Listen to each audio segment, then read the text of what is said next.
Hello guys, so ngayon i-discuss natin yung refrigeration system. So part by part muna tayo. So ngayon, discuss natin yung Carnot cycle. Ano tayo, kumbaga balik tanaw tayo sa Carnot cycle, and then reverse Carnot cycle, then performance factor, and then derivation of its formula. And then after that, isingit ko yung simple vapor compression cycle, compression system. So, okay, simulan natin. So, pakilala mo lang pala ako. By the way, I am Engineer Charlie Rivera, mechanical engineer, master plumber, and registered master electrician. So, ituturo ko na sa inyo kung paano kinakalculate to. So, first, gawa muna tayo ng diagram. So, meron tayong PV diagram. So, Carnot cycle muna tayo. Balik tanaw muna tayo sa Carnot cycle. Ano ang pagkakaiba nito sa Carnot cycle and then reverse Carnot cycle? So, ngayon, ang nauunang process kapag Carnot cycle ka is mataas yung heat mo. So, from point 1, mataas yung pressure mo. So, point 1 to point 2, ang nangyayari dyan is constant temperature but expansion. Nag-expand siya. Kasi syempre, kumbaga kinakalat niya yung init eh. Ngayon, second process is from 2 to 3, meron tayong constant entropy but expansion. Okay? And then, after that, from 3 to 4, dito na sabihin natin 3 to 4, aangat yan, pag ganun. Hindi. Pag ganito na lang, pataas. Pataas. 3 to 4. 3 to 4. So, meron tayong constant temperature dyan. But, compression lang nangyayari dito. Kino-compress na. Para bumalik dun sa pangunang process. And then, 4 to 1. So, babalik na yan. Through, constant entropy but compression. So, tatandaan, itong dalawang ito, dito sa taas is expansion ng nangyayari.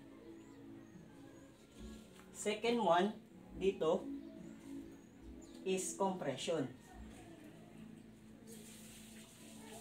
So, ayan yung PV diagram natin. Okay? So, dito naman tayo sa PS diagram.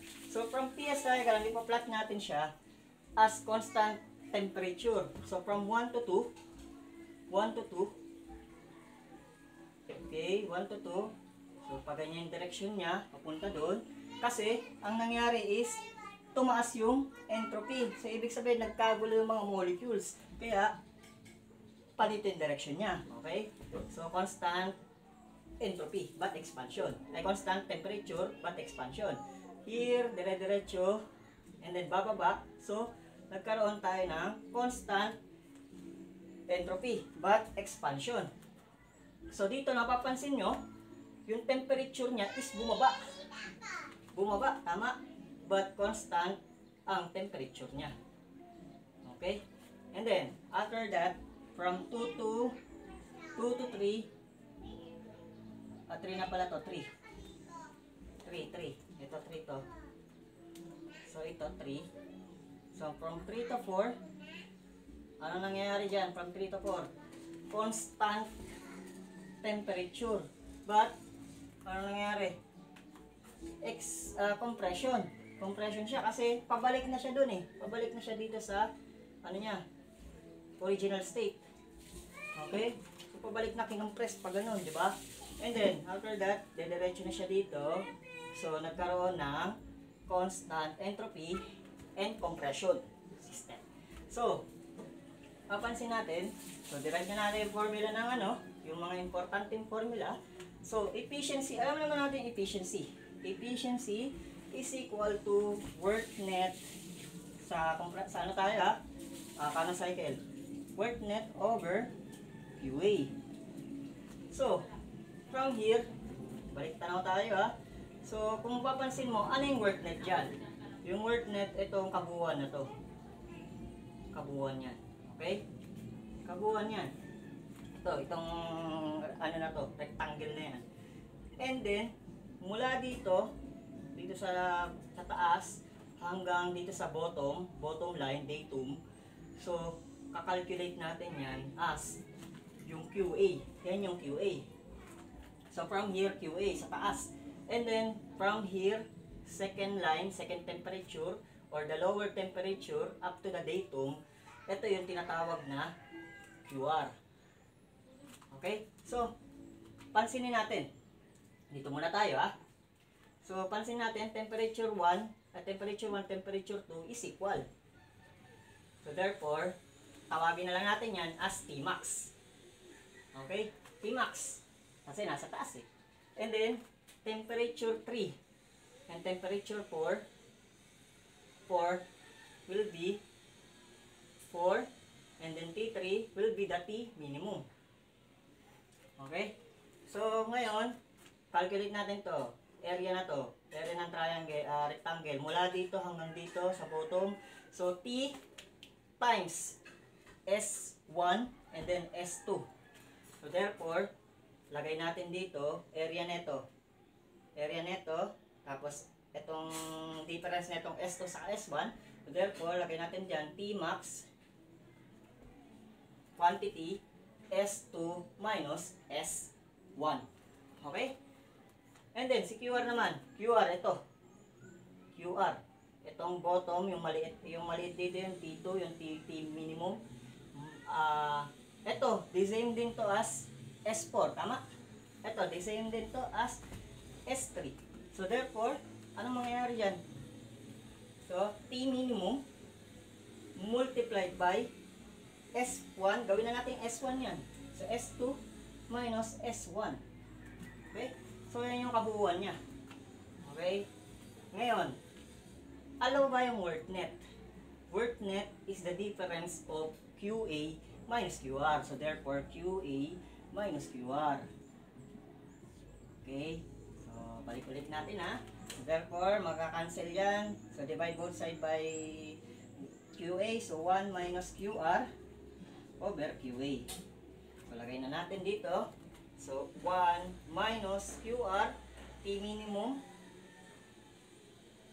multiplied by S2 minus S1 over Tmax multiplied by S2 minus S1. So, may ano sila, similarity. So, cancel. So, efficiency will be equal sa 1 minus T minimum over Tmax. So, simplify natin. Cross multiply. So, Tmax minus T minimum over Tmax. This is the efficiency. Efficiency of the Carnot cycle. Okay? So, ito, dapat itong Tmax mo is, kung naka-difference yan, okay lang kahit ano yan, degree Celsius or degree Fahrenheit. Okay lang yan, kung English or SI. Pero yung dito, lagi siyang naka-Kelvin saka Rankine. Okay? So, capital T ang gagamitin lagi natin dito. And then, okay, so napamiliarize na ulit tayo dito sa Carnot cycle. Ngayon, paano natin ito i-reverse? Kasi sabi, reverse eh. So, mangyayari niyan, okay, so titigan yan. So, reverse. Lagay natin dito is reverse. So, reverse. So, ibig sabihin, i-revert natin yung direction nito. Kung direction niya is pa ganyan, so, palitan natin ang direction niyan. Palitan natin. So, ganyan pa rin. Ganyan pa rin yan. Ito, direction lang mababago dyan. Direction lang mababago dito. Okay, ganyan. Okay. Direction lang. So, therefore, ito lang ang mabubura dyan. Magpapalit. So, kung 1 dito, mapupunta ang 1 mo. Dito rin, magiging 3. Yan lang ang mapapalit. Yan lang marireverse. So, it means, pag ganyan ang direction mo.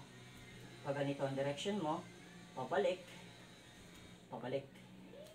So, cycle pa rin siya, pero reverse. Ni-reverse natin yung direction. Ito lang ang nagbago. Yung T3 na dating dito, itong T1 na dating dito. Okay? So, ganyan yung direction. So, ito rin, ganun din ang direction natin. Kung ito ay 1, so dito ang 1 natin, di ba? Okay? 1, mangyayari is mapupunta dito. 3. Ito, mapupunta dito yung 1. 1 dito. So, ito, 2 pa rin. Ito, 4 pa rin. Ang direction mo is, ang dating direction mo na pag ganito, so magkakaroon tayo ng counterclockwise direction. So, ito, pataas. Ito, pabalik doon. Pabalik. Okay? Ito, pababa. Ito, pabalik dito. So, reverse Carnot cycle na mangyayari dyan. Okay? So, ngayon, iyan na natin. Simplify natin. Okay? So, from here, kung ito ay dating Tmax, ito na yung magiging Tmax natin. Or T3. Palitan na natin, gawin na natin T3. Kasi parehas lang naman yan. T3 will be equal sa T2. Ito naman, T1 is equal sa T4. Okay? So, hindi na efficiency ang gagawin natin dyan. May tinatawag tayong COP. Or what we call the coefficient of performance. Wherein defined as a COP will be defined as a desired effect or the heat removed from the space. So, ano to, desired effect or refrigerating effect in other term, and then over work or power ng compressor. Power ng compressor. Okay? Okay? So, ayan, dito muna tayo. So, papalitan natin to. So, dati, ito yung ano natin. So, palitan na natin to. Palitan na natin lahat. So, 3. Ito na yung condition natin. T3 is equal sa T2. So, T1 equal sa T4. So, mangyayari dito, ito na yung magiging QR natin. So, kung itong mataas natin, QR na yan. Rejected na yan. So, itong minimum natin, yan na yung QA. Ito, minimum na to, QA. So, may katumbas yan na QA dito. Dito katumbas dito, QR. Okay? So, from here, palitan natin yan.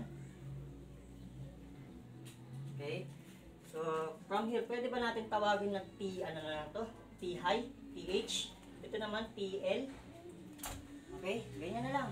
Palitan natin ganyan. So, ito, kung QR tayo, so therefore, parehas naman yan ng mga S, di ba? Ng, ano, difference ng entropy natin. So, palitan lang natin to ng T high. Ito naman, T low. Okay? So, ito yung, ano natin, QA over work ng compressor. Okay. So, ngayon, etong si QA,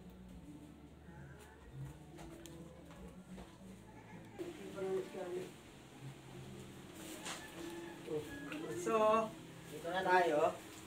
Itong QA will be equal here. TL S2 minus S1. And then, itong W compressor natin, W compressor or the work net, tinatawag natin, will be equal sa QR minus QA. QA. Hindi natin dito QA. So, lagay natin dito TH minus T high ay T low multiplied by S2 minus S1. Parehas lang naman yung ano niya, di ba? Parehas lang yung organ, similar lang sila ng difference ng entropy. So, lagay natin dito T high minus T low quantity S2 minus S1. So, cancel. So, COP will be equal to T low over T high minus P low. Okay? So, ito yung COP natin sa reverse Carnot cycle. Tawag, reverse Carnot cycle. Okay? Or refrigeration system. So, ito yun. So, patandaan, yung T-low, dapat lagi yan naka-Kelvin or Rankine. Kung English or SI yung nagamit. So, ito, okay lang kahit naka-Celsius na siya, kahit hindi mo na siya i-convert into Kelvin or Rankine. So, ito ay pwedeng degree Celsius or Fahrenheit. Degree Fahrenheit. Okay? So, ngayon, punta naman tayo dun sa tinatawag na performance factor. So, saan ba ginagamit yung performance factor? So, ito, COP, ginagamit yan sa cooling. So, sa pagpapalamig, ginagamit yung COP na yan. How about naman itong si performance factor? So, explain ko sa inyo. Ganito lang yan. Okay? So, si performance factor, PF, performance factor, so ito, ginagamit to sa heat pump. Heat pump. Tama? Heat pump yung ginagamit. So, ito, ang magiging formula natin dito is yung the heat rejected. Wait lang, saan ba yung pambura?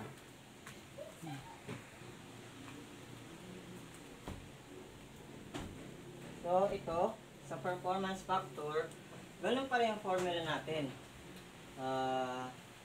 Pwedeng QR, or lagay natin dito is desired effect. Desired effect over energy required dun sa desired effect. Hindi na lang. Okay? Or kung papalawakin natin yan, QR or the heat rejected over W presso. Okay? Or work net. Tama? Papaangin natin. Teka lang, walang tinta. Okay, so ito QR. So may formula na tayo dito, QR will be equal sa T high S2 minus S1. Tama? QA naman, T low, may quantity S2 minus S1. Okay? So lagay natin dito, T H S2 minus S1. Okay? Over E H minus TL.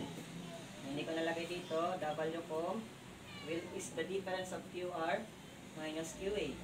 Like QR minus QA. Or PH minus PL. Kanina, binura ko lang. So, S2 minus S1. So, lagay natin dito S2 minus S1. So, cancel, cancel. So, from here, lagay natin dito PF will be equal sa PH over TH minus T low. Okay? So, may gagawin ako dito. Itong TH, gusto kong gawing palitan siya ng TL. So, paano ko gagawin yan? So, watch and learn, ha? So, ganito lang yan. So, pwede bang gawin natin mag-add tayo ng 1, mag-minus tayo ng 1? Pwede bang ganyan gawin natin? Okay. And then, after that, copy mo lang yan. PH, TL. Okay? So, parehas lang yan. 0 pa rin yan, di ba? So, ito, ano mo lang yan. Assist lang yan. So, negative, ang papakailaman natin, negative 1. So, ang gawin natin, pwede ba natin gawin ganito in algebra? TH minus TL. TH. So, similar na pa rin sa denominator. TL. Okay? Plus 1. So, parehas lang yan, di ba? Parehas lang yan. So ngayon, simplify natin ito. So ito, distribute yung negative sign, pH, pareha sila ng denominator, pH minus TL. So ito lang distribute mo, negative pH, then plus. Plus na kasi negative times negative, plus. So TL, plus 1. So therefore, cancel na to. So, performance factor will be equal sa TL over pH minus TL plus 1. Or, saan ba ito equal itong TL? TL over pH minus TL. So, equal yan sa COP, di ba? So, therefore, COP plus 1. Yan si performance factor na ginagamit natin sa heat pump. Okay? So, yung heat pump ginagamit yan sa mga malalamig na lugar. So, kabaligtaran dito sa sa temperature dito sa Pilipinas or Middle East. So, mga maiinit na lugar, aircon ang ginagamit natin. Doon, heat pump ang ginagamit kasi kailangan nilang uminit. Ganun. So, yan yung formula natin, derivation sa Carnot cycle. And then, heat pump. So, ngayon, dadako naman tayo sa simple vapor compression system. So, burahin ko muna to. Okay, so bago tayo dumako dun sa simple vapor compression cycle. So, muna tayo, mag-problem muna tayo. So, problem. Ngayon, basahin ko na lang yung problem. So, sabi, a refrigeration system on reverse Carnot cycle, the minimum and maximum temperature, so binigay yung minimum sa maximum temperature, equal sa 27 degrees Celsius. And then binigay din yung maximum temperature na 80 degrees Celsius. Ngayon, hinahanap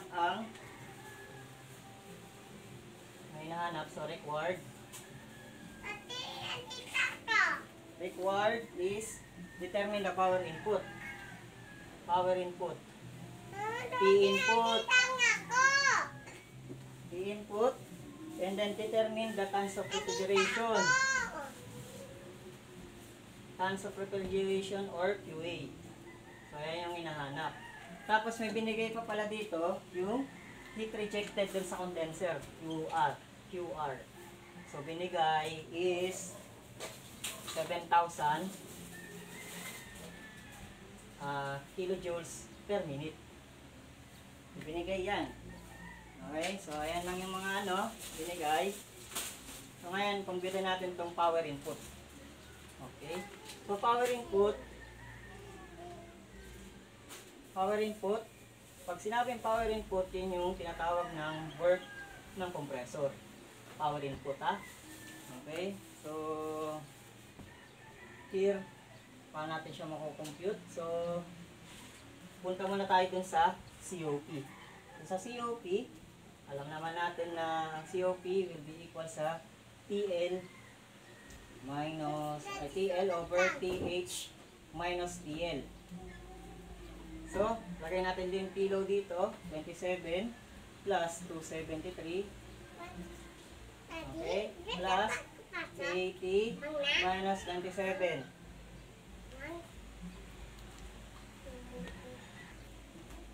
So, ayan, magpitin na natin sa 27 plus 273. Okay, divide 80 minus 27. So, therefore, ang sagot is 5.6604, which is mataas yung COP niya. Okay, ngayon ang gawin natin is given yung QR or the heat rejected. So, from here, alam naman natin ng WCOM will be equal sa QR minus QA. So, hanapin muna natin si QA. QA muna. So, COP will be equal sa QA over WCOM, compressor. Or, QA, gawin natin ditong so QR minus QA. Okay? So, substitute natin itong 5.660 4. So, therefore, inahanap ng si QA over, ano yung QR natin binigay? So, binigay is 700 kilojoules per minute. So, kilojoules per minute. So, convert natin to into kilowatt. So, 1 minute, 60 seconds. So, divide mo lang. Ilan yan? 7,000 divide 60. Lumalabas is 350 over 3. So, gawin na lang 350 over 3 kilowatt. Okay? So, 350 over 3 kilowatt minus QA. So, gawin natin dito. So, ano na lang natin to? Solve simultaneously sa calculator. So, ano tayo? Shift solve. Shift solve din na lang. Pero kaya ng algebra yan para mabilis. So, 350 over 3 minus x. Therefore, QA will be equal sa, post nyo na lang sa calculator. Solve nyo. Tagal. Okay, so ang lumabas is 99.1502. 1502. 1.5 ha? Kilowatt. Pero ang hinahanap dito is QA. So QA, convert natin yan sa tons of refrigeration kasi tons of refrigeration ang hinahanap dito. TOR. So multiply natin by, sa isang TOR, tons of refrigeration, meron tayong 3.516 kilowatt. So divide mo lang yan. X divide 3.516. So therefore, ang QA natin will be equal sa 28.1997 PR. So ito yung QA natin. Okay? So ngayon, si power input. Paano natin mahanap yung power input? Ngayon, meron na tayong ito, QR, 350 over 3. So, power input. Dito na natin, so may pambura. Dito na natin lagay. So, QR minus QA. So, ano yung si QR? Ito yan, di ba? 350 over 3 kilowatt. Minus. Itong ano niya, nakuha is 99.1502 kilowatt. So, ano yung power input? 350 over 3 minus 99.1502. So, ang lumalabas dito is 17.5165 kilowatt. Okay? So, ito yung ano natin, power input 17.5165 kilowatt. So, ito yung sagot. Okay, so madali lang. And how about naman, dagdagan natin. How about naman kung hinahanap yung heat pump, COP ng heat pump. Okay, or performance factor, ang tinatawag. So, burahin na natin to. Performance factor. So, PF.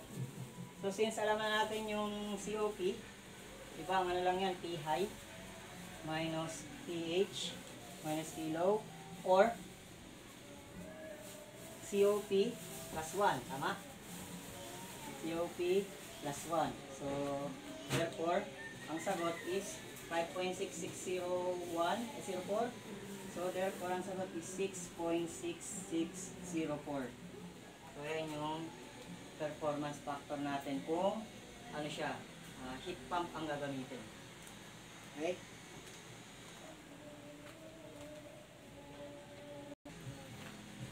So, ngayon, di-discuss natin yung vapor compression system. So, ano ba ibig sabihin natin pinagkaiba sa sa reverse Carnot cycle? So, sa reverse Carnot cycle, gumagamit tayo ng anong medium natin doon? Air ang ginagamit natin. Dito, ginagamit natin is vapor compression system. So, gumagamit tayo ng refrigerant.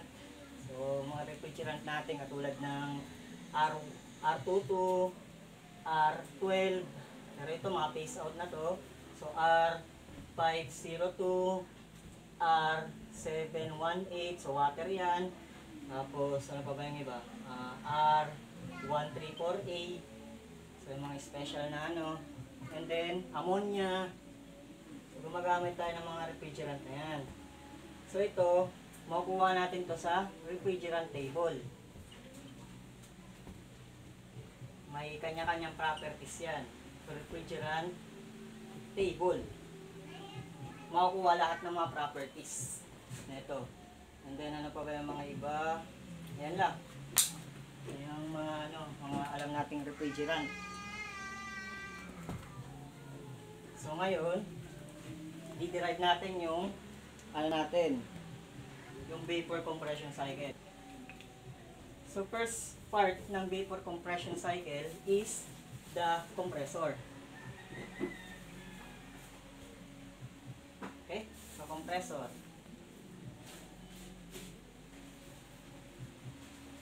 So, sa compressor, ito yung heart ng refrigeration system natin, which is siya yung nagpapump ng refrigerant papunta dun sa condenser.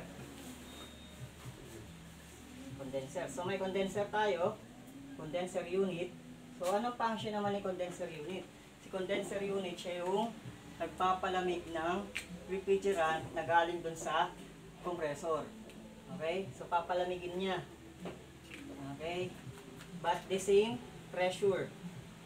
Dito, ito yung refrigerant na pumasok dito, dito lumabas.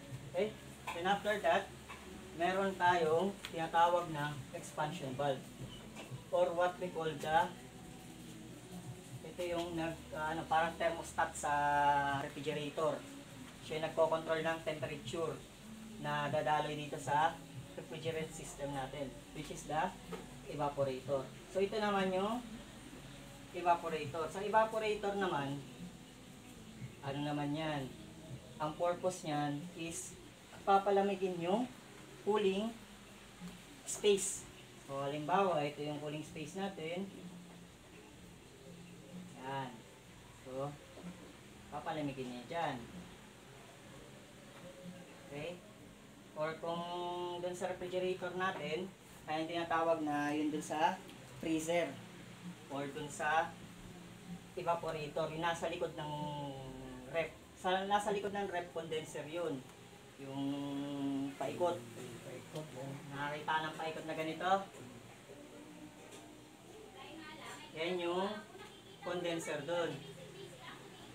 Which is, ano yung nagpapalamig doon? Yung hangin.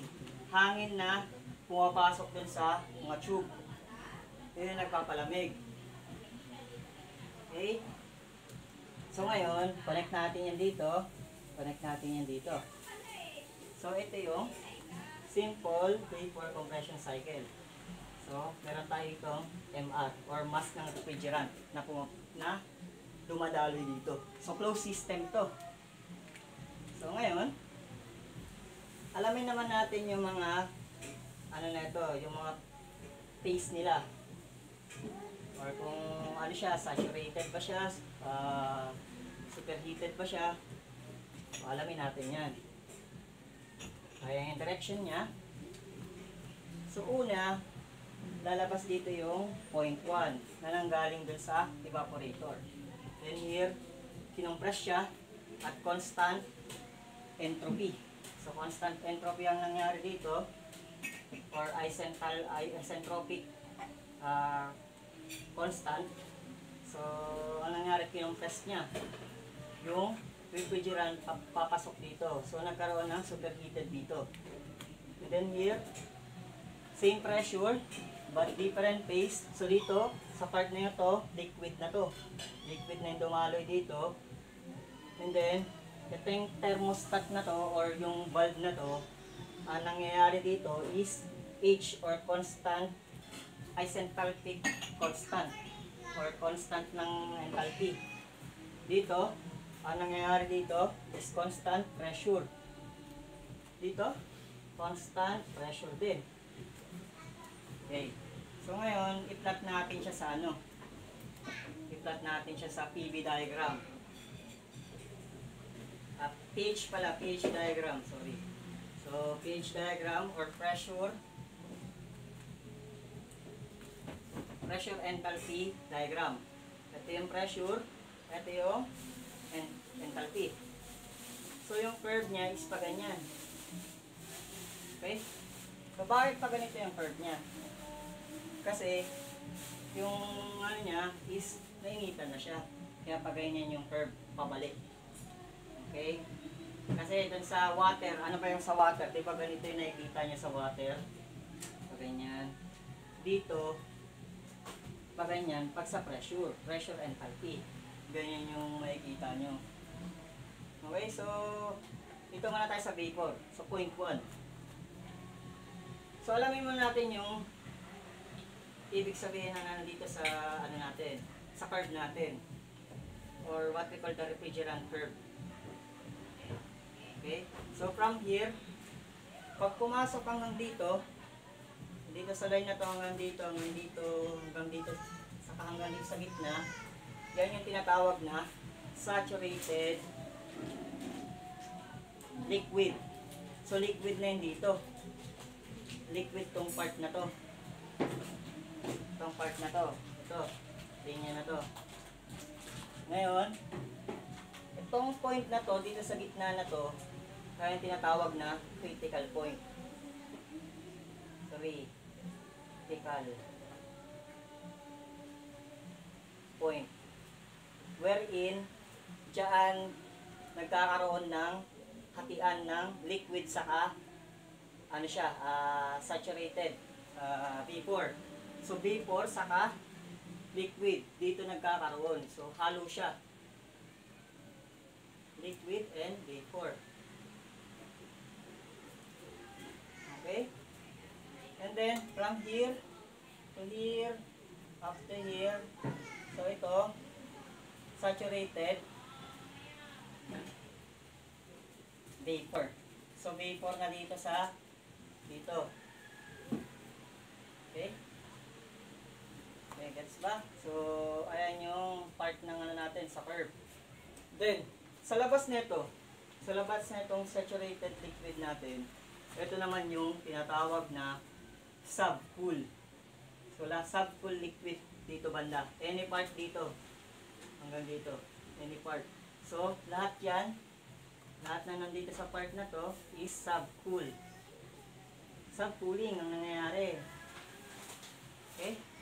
And then, mula dito hanggang dito, palabas. Palabas hanggang dito. So yan naman yung tinatawag na superheated. Superheated vapor.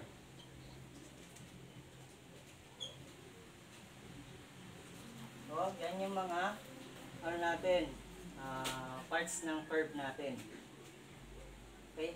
Phase. Changing phase. Okay? From liquid to vapor. Okay?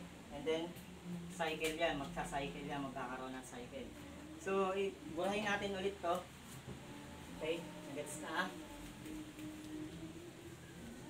So, ngayon, ito-drawing natin tong ito.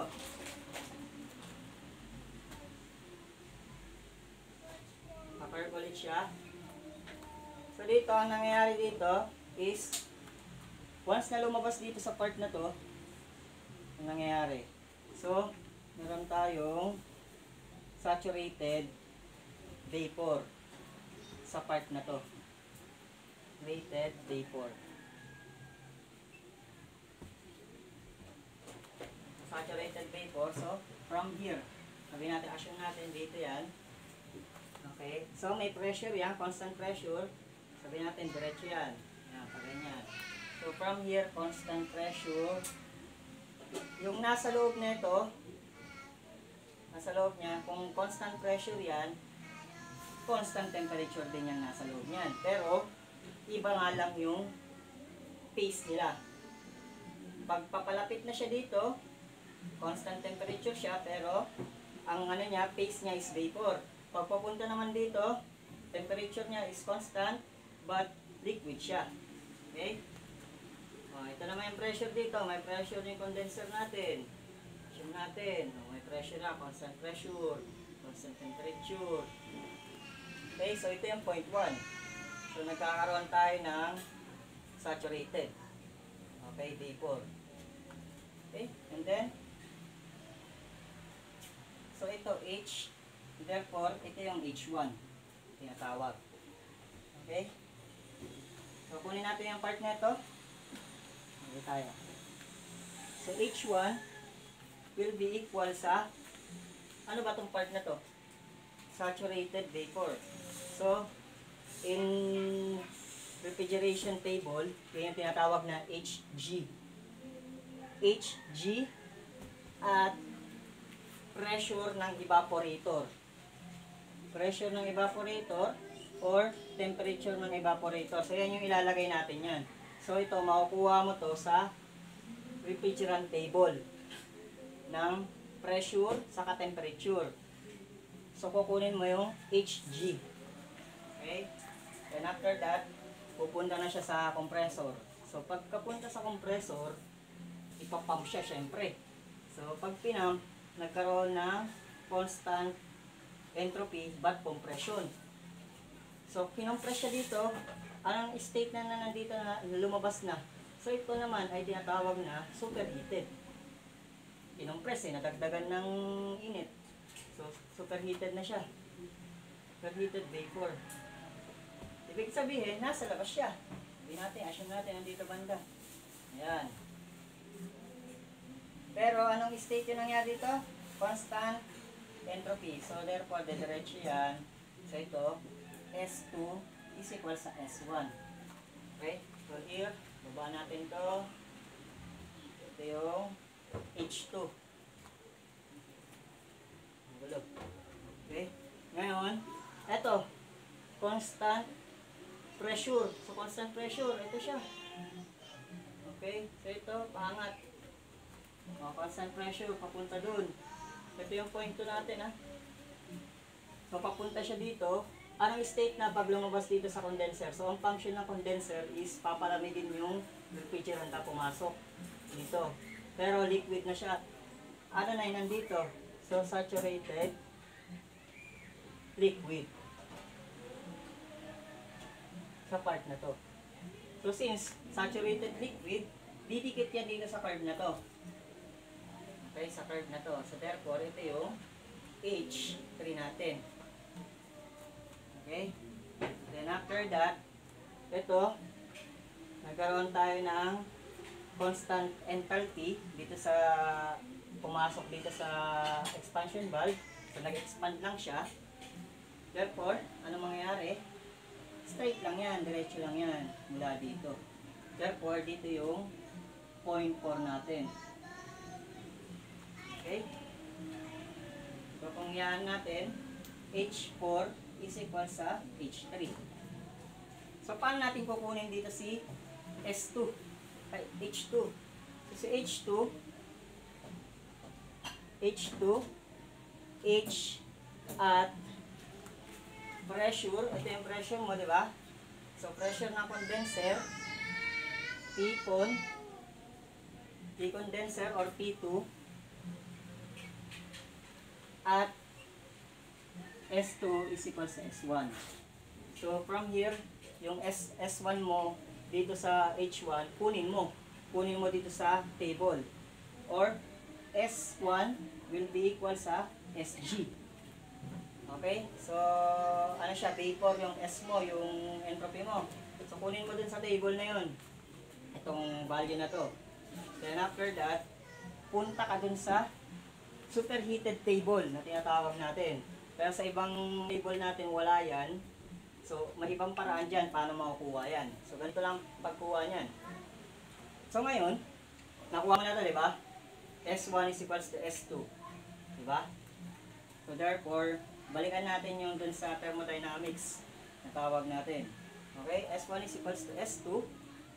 So, ano nga ba ito si S1? S1 will be, pwede natin itong palitan ng SFG times the quality X2 plus SF. Okay? So, ito, makukuha mo to itong property na to, yung SFG na ito, sa point 2. So, pupunta ka dun sa T-condenser or T2. T2 dapat to, T2.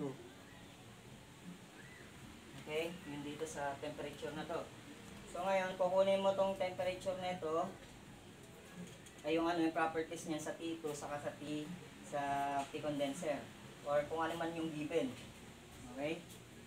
Makukuha mo yan. Pag nakuha mo yan, makukuha mo yung quality. Okay? Pag nakuha mo yung quality, okay na. Ngayon, hanapin naman natin si H2. Si H2 naman, dito natin makukuha. Burahin lang natin dito, sa part na to. So, H2 will be equal sa HFG multiplied by X2 plus HF. So, ito yung formula natin. Pero itong HFG na to, saan ba natin makukuha to? Sa point 2 din. Sa point 2 natin kukunin yan. Sa temperature na ito. So, dun tayo sa saturated vapor. Ay, saturated liquid nito. Ito naman sa mixture. Okay? So, makukuha mo na yan. Gamit yan. So, si H3 naman, H3 will be equal sa HF. Kasi dito siya eh. Tama? Dito siya banda, sa gilid. So, saturated liquid siya. So, HF at T-condenser. Or T-condenser. Okay? And then, H4 will be equal sa H3. Okay, so ayan na yung ano natin. Yung mga natin, derivation natin ng formula. And then, ito, ganito yung direction niyan. Pababa. Tapos yung refrigerant, paikot, MR. Okay? So, ayan yung ano natin. Okay, so ngayon, i-derive naman natin yung mga formula nito. Okay, burahin ko na to ha. Burahin natin. So, na-take down notes naman na. Okay na. So, ngayon, gagamitan natin yan ng energy balance para ma-derive yung mga formula. So, may mga nakatago yan dito. Sabihan natin, ang lumabas dito si H1. Tama? May kasakasamang mass yan. Tama? Ito naman, pumasok dito, H4 na may kasamang MR. Para magkaroon tayo ng energy. Ito naman, pumasok dito, ay lumabas dito is H2MR. Okay? Lumabas dito sa condenser is H3MR. Okay. So, gets na ha. Ngayon, kunin natin tong work ng compressor. Work ng compressor will be, so, dito muna tayo. Mag-box tayo dito. Gawa tayo ng box. So, ito yung compressor natin. C. Gawin ko na lang C. So, may pumasok dito. Pumasok na H1MR. Dito naman, H2 lumabas. H2MR. So, ano ba yung natatago dito sa compressor? So, since pag compressor, ano bang, ano yan? Anong direction ng work natin? So, kung nangangailangan ka ng power, so therefore, palabas yan. Nangangailangan ka eh. Palabas. Work ng compressor. Ay no, papasok pala. Papasok kasi nangangailangan ng power kung si compressor. So therefore, work ng papasok. Papasok yan dito. Work ng So, energy balance tayo. Energy in is equal sa energy out. So, energy in, dalawa. Work ng compressor plus H1MR. Yung out naman is H2MR. Okay. So, W from compressor. So, simplify natin to. Ito, punta natin to dun sa kabila. So, transpose natin. So, parehas naman sila may MR. Okay, so MR, quantity, H2 minus H1. So, ito yung formula natin sa W ko. Okay? Ngayon, dito naman tayo sa condenser. So, sa condenser, assume natin ito yung condenser. So, condenser na lang, condenser. So, ano ba yung ano dito? Pumasok. H2MR. Pumasok. Lumabas. HMR, H3. Okay. So, ngayon, ang compressor, di ba, ang ginagawa lang yung function niyan is nire-reject yung heat. So, therefore, palabas. QR. Okay? Or QCon. So, Q condenser, energy in tayo. Energy out is equal sa energy in. Kasi nalagay na dito eh. So, QCon, palabas, plus MR, H3, equal naman sa pumasok, H2, MR. So, transpose mo to. So, Q condenser, is equal sa MR, quantity, H2, minus H3. So, ayan na yung formula natin dito. Okay. So, ngayon, burayin na natin to.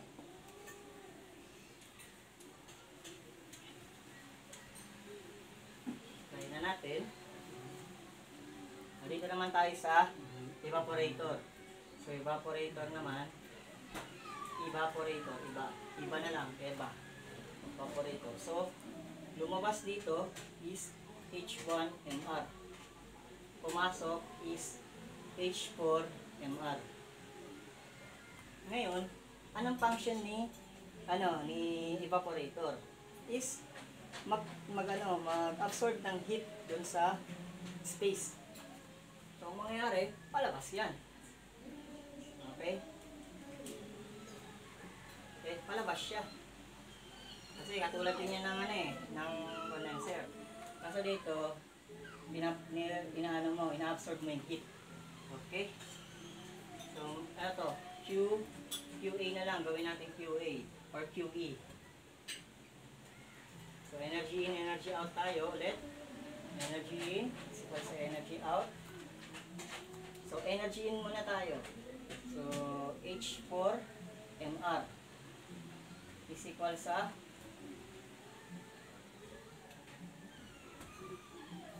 dalawang out.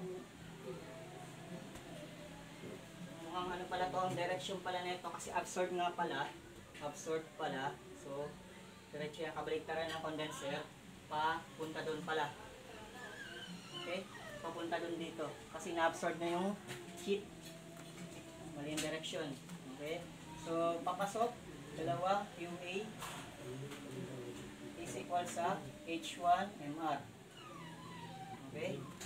So, QA is equal sa, so transpose mo to doon. Parehas na may MR. H1 minus H4. Therefore, ito yung formula natin. Okay? Okay, so iyan natin, summarize natin. Summarize natin yung ano niya. Try natin to.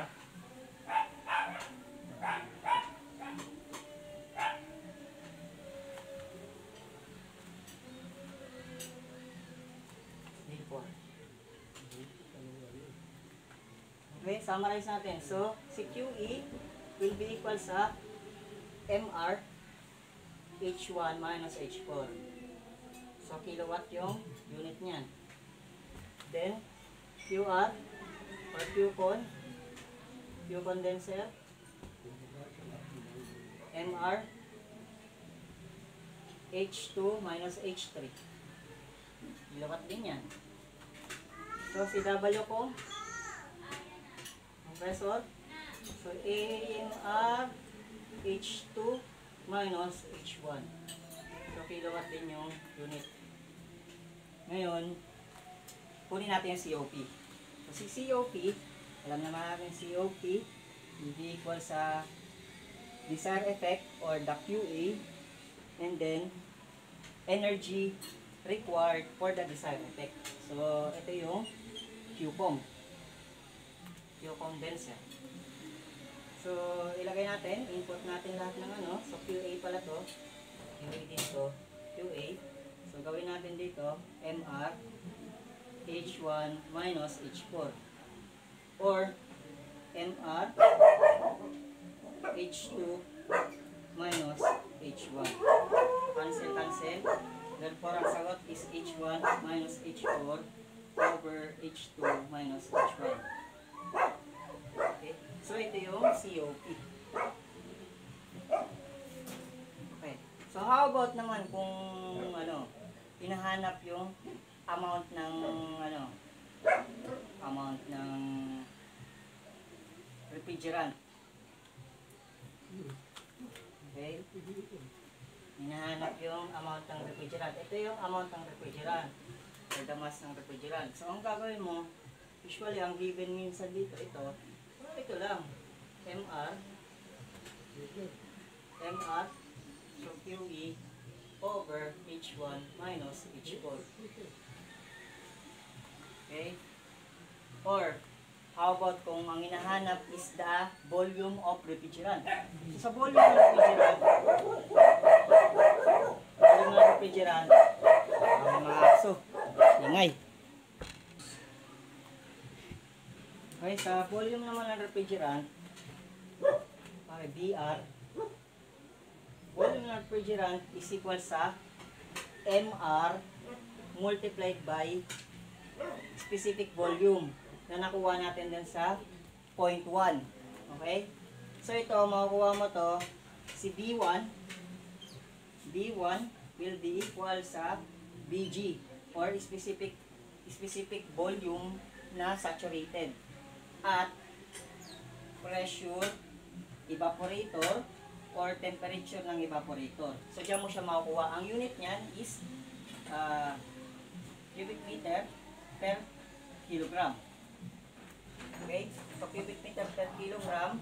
Usually, ang value niyan, mga ganito, gagawin niyang ano, so, nakalagay yan is 10.10 times 10 to the negative 3. Ganyan. Ganyan ang mga value niya minsan. So, nandiyan sa refrigerant table, kung ano yung refrigerant na designated dun sa problem nyo. Sa MR naman, MR unit is kilogram per second. Multiply natin to sa cubic meter per second, per kilogram. So, cancel to, cancel. Therefore, ang sagot dito is in terms of cubic meter per second. So, ito yung volume ng refrigerant na dumadaloy dun sa, ano natin, sa refrigerant vapor compression system natin. Okay? So, yun lamang. Yung problem, isusunod ko na lang. Bale, sa next video ko na lang yan. Okay? So, thanks and God bless.